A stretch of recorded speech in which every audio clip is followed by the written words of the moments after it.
Hey, what's up, YouTube? It's Bobby, aka Paginator, and I'm here with my February wrap-up for 2021.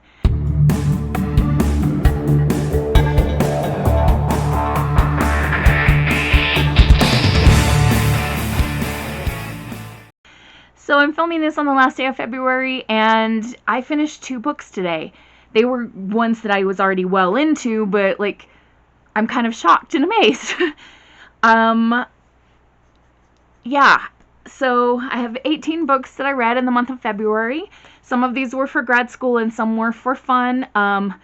As for the 5 official ones on my TBR, I only read 1 of those. But sometimes I'm such a mood reader that I just can't help myself. Oh well, so let's talk about what I actually read.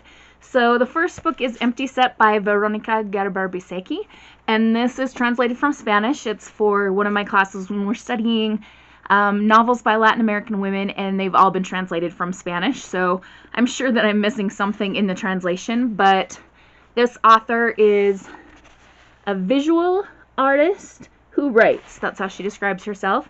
So you can see we've got different diagrams and things throughout the book that help tell the story, and this is about a woman who is abandoned in many ways. She breaks up with her boyfriend, her mom has disappeared, she can't seem to hang on to a job, there's another guy that she's like super crushing on, but he doesn't seem to feel as much back for her, so it was definitely an interesting reading experience. And I have to tell you about the emails that she writes this guy. And some of her little emails to this character, Alonzo, the words are all twisted up. So I don't know if you'll even be able to see that. But it's like she uses the middle part of the word to start with and then goes back to the first part of the word. And like the word every, she spells E-R-Y-E-V. I don't know how I figured out what these things meant. It was kind of crazy. Next was another book for a college class, which is The Sound and the Fury by William Faulkner. If you're thinking about reading this book as like a classic study, tread carefully, do some research online, maybe watch a couple of YouTube reviews about it that are like dedicated for that book. Like, wildly racist doesn't begin to cover this. Very misogynistic as well, and there's no reliable narrator, and half the time I didn't understand exactly what was going on. I would not ever read this again, and so maybe some people love it, but I don't, so that's just me. I read a graphic novel called Almost American Girl by Robin Ha. It's in my classroom library, so I don't have it to hold up, but I can insert a picture for you here.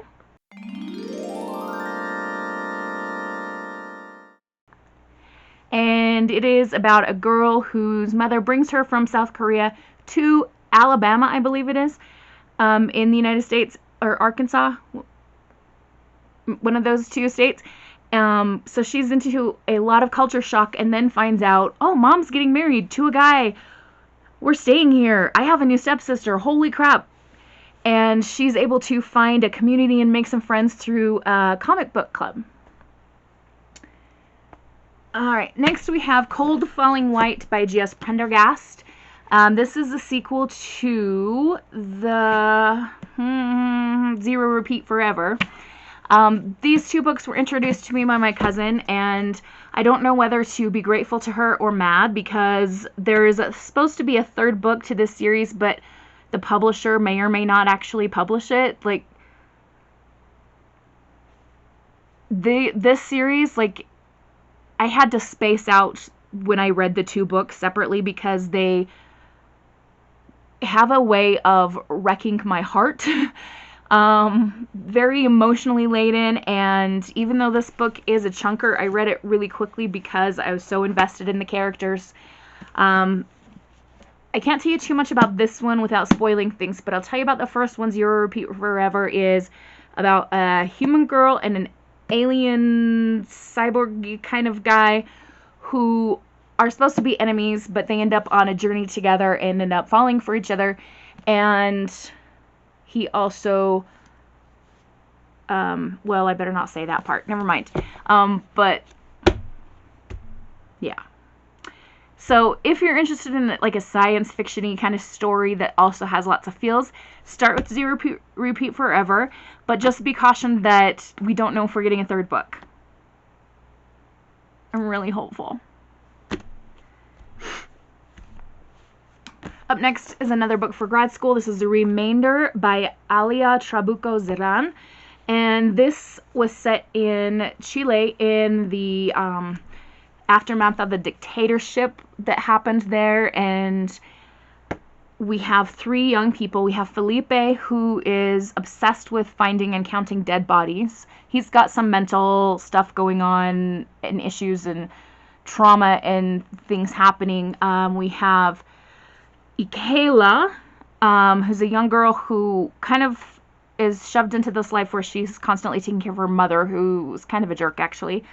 And then we have Paloma, who is Ikela's friend when they were young teenagers and left to go to Germany and has now come back to bury her mother in Chile. And the mother's body, being flown from Germany, gets diverted to a different country due to like a volcano eruption and ash falling from the sky, and the 3 of them hop into a borrowed car and set out to try to get the body. It's a bit gruesome, and there are some strange things that happen in this book, but it was interesting. It's definitely written for adults, and Felipe's chapters are one gigantic sentence with just the period at the end of the chapter, and it drove me nuts to the point where I was sitting in class one day, my kids were working independently, and I was like, you guys, I'm going to do something I never do with books, and I chucked this book as hard as I could onto the floor because I was getting so mad about the one giant sentence chapters, but then I picked it up and continued reading, and I am glad I read it. It was difficult to get through, I guess, but it was worth it. Then I read a book from the school library that I can't hold up for you here, but I can insert a picture again.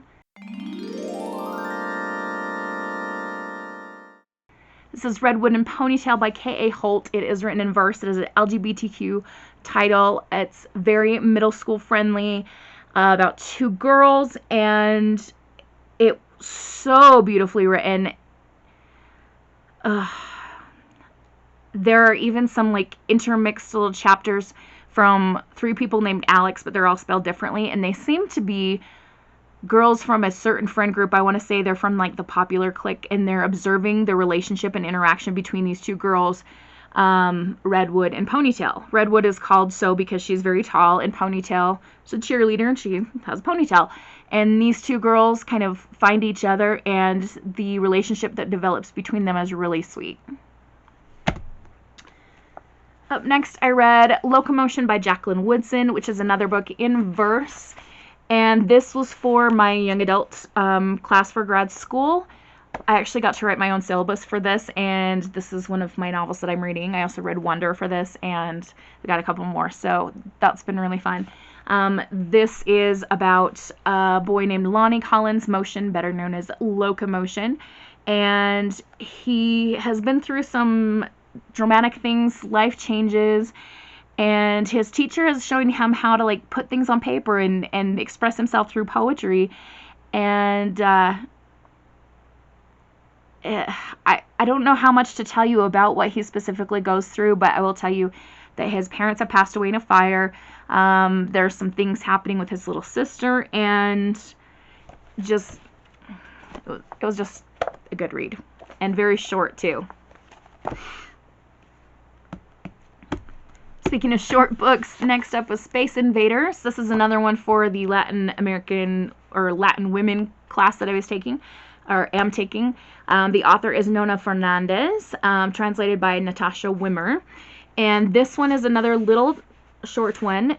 We have a character named Estrella, and she has disappeared. This is also in Chile in the dictatorship era.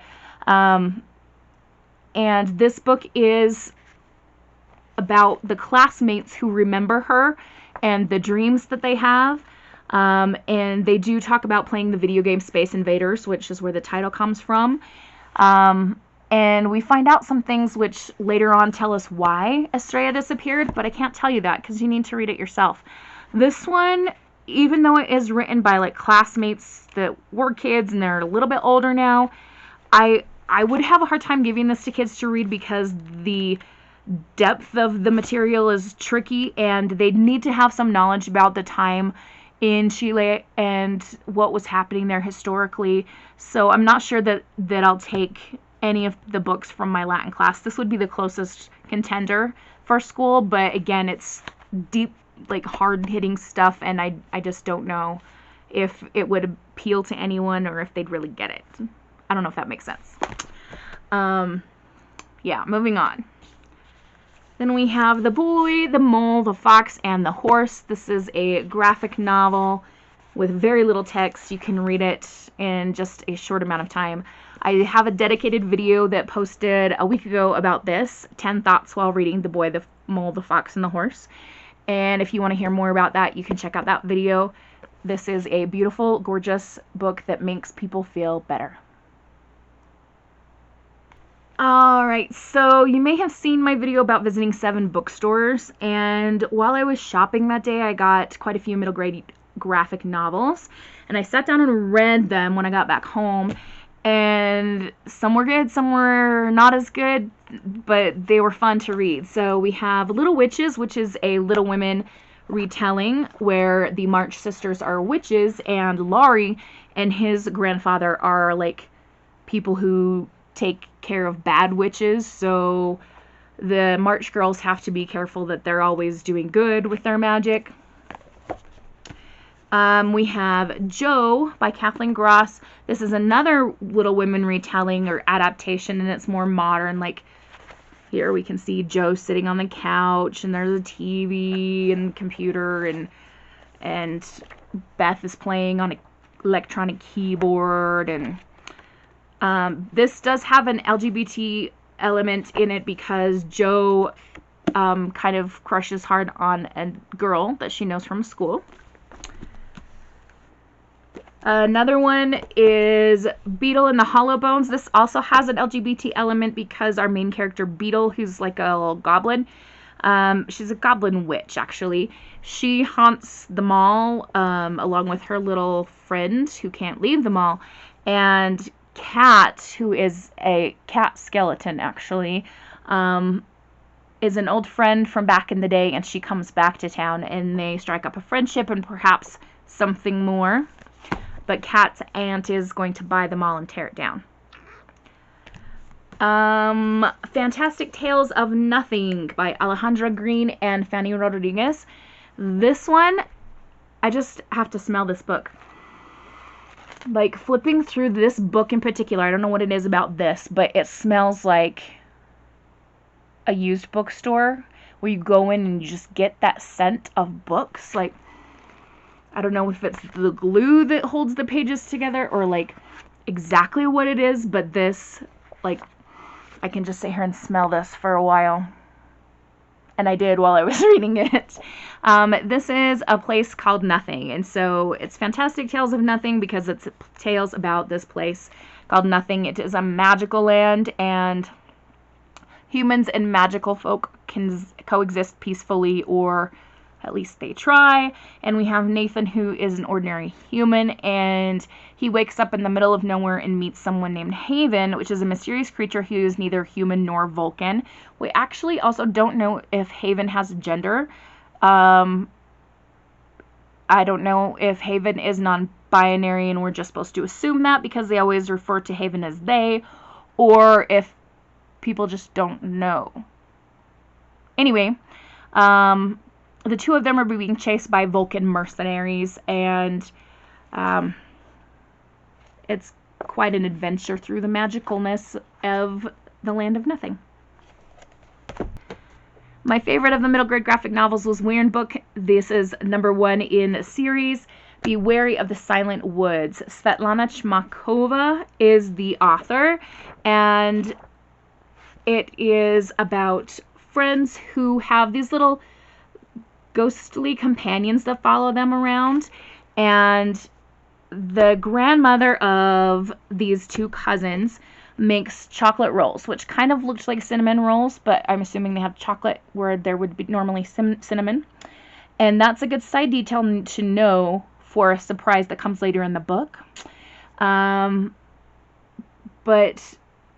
these kiddos go to school at night because they are night creatures.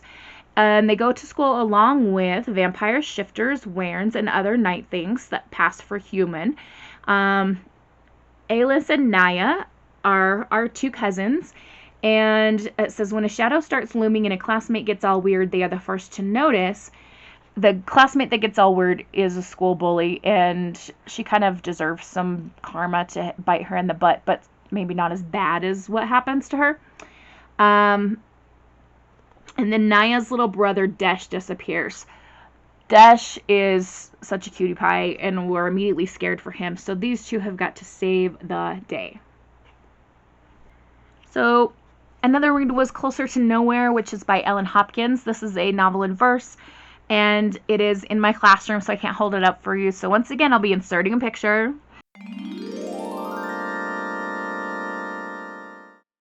And it is, Ellen Hopkins usually writes YA books, but this is her first middle grade, and it's about two cousins, one of whom is a gymnast, and the other is a kid who struggles with impulse control and perhaps some other things. And the two of them have to now live together because the young man's left an abusive home. Mom has passed away, dad is in prison, and now he's going to go live with his cousin. And now his cousin is finding that her family life isn't all about her anymore, and things have definitely changed, and they both have to get used to each other. Both of these characters take turns narrating the story for us, and it is just beautiful. There's a traumatic event that they both go through together near the end of the book, and I won't spoil that for you, but just know it was really good. Then we have an adult romance novel, which I do not read very much at all. But I was able to get a free electronic copy of this book, and I had heard Chelsea Palmer talking about it on her channel. And when I saw I could get it for free, I was like, hey, let's just try it out. Maybe I need like a distraction. So I read Truth or Beard by Penny Reed. I'm sorry for the weird angle on this. This is the first in a series called The Winston Brothers, and all of these brothers are bearded, which, you know, there you go. It is about a girl who returns to her small town to teach math until she can pay off her student loans and save money to go traveling because she has wanderlust and wants to see the world, but not just on vacation. She wants to go and live somewhere for a year or more and then go live somewhere else and just experience the world. But there's that boy that she knows really well from her childhood who's now a really hot man, and things happen. Yeah. Definitely lots of sexy times in here. This is not a book written for kids, but it was, if you are an adult and you're looking for a small town romance kind of read, it would be worth checking out for sure. Alright, so that brings me to the two books that I finished today. The first one is Bright Storm by Vashti Hardy. I am going to be talking more in depth about this book in a different vlog, which, to be honest, is going to take a while to get through. It's a big endeavor, but just for now, for the sake of this recap, I will tell you that it is a middle grade adventure about two siblings who join this airship's crew to go on a quest to redeem their father's name. He's been accused of cheating, breaking the Explorer's Code, and severely hurting other people, and they know that he would never do that. So they join the crew and are off to save the name of the Bright Storm family explorers. And lastly, we have Amari and the Night Brothers by B.B. Alston. Most of this I read through audiobook, but I had it checked out through my local state library system and the app, and my checkout expired. So I read the last 8 or 9 chapters, I believe, just in my chair. Finished up a few minutes ago. This was fantastic. 5-star read. So good. I could see this becoming the next big thing in middle grade fiction. It's super well done. B.B. Alston is the author, and It is about Amari, whose older brother Quentin has disappeared, and everyone, including the police and her mother, are saying, you know what, he's not coming back, we might as well accept it. But she is certain that she can find him, and she is in his room one day and hears a ticking from the closet and finds a briefcase, and inside is a recommendation letter for her to join the Bureau for Supernatural Investigation. Did I say that right? Bureau of Supernatural Affairs, excuse me. And she learns that her brother Quentin and his partner Maria were like this fantastic investigation team, and they disappeared while working on a case, and Quentin is like adored by the people there. Well, Amari manifests some illusionist magical powers, and in this world, magicians, and especially illusionists, are very mistrusted. It's kind of like in the Harry Potter world how the Slytherins are kind of looked on as, oh, those are the bad guys, even though there are some very, very good Slytherins. Like, there's that famous line from the first book about there was not a witch or wizard who went bad that wasn't a Slytherin. Similar kind of reputation with illusionists. Everybody thinks all illusionists are bad, all magicians are bad. And Amari's feeling really super bummed. She's at this, I guess you could call it like an academy kind of training camp situation. And she's trying to compete for one of the 4 spots in the same investigation bureau that her brother worked in, so that she continues to look for him. She really wants to become an agent in training in that department. But because of her magical abilities, people look down on her. She does have a roommate who is a dragon shapeshifter, which is freaking awesome if you ask me.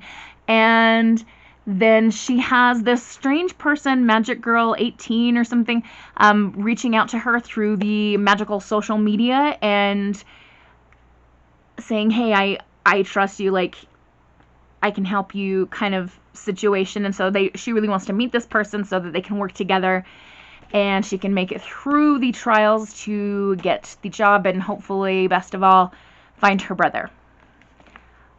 When I tell you that I adore this book, it is not an exaggeration. It was so, so good. And like, oh, perfect way to round out the reading for the month of February.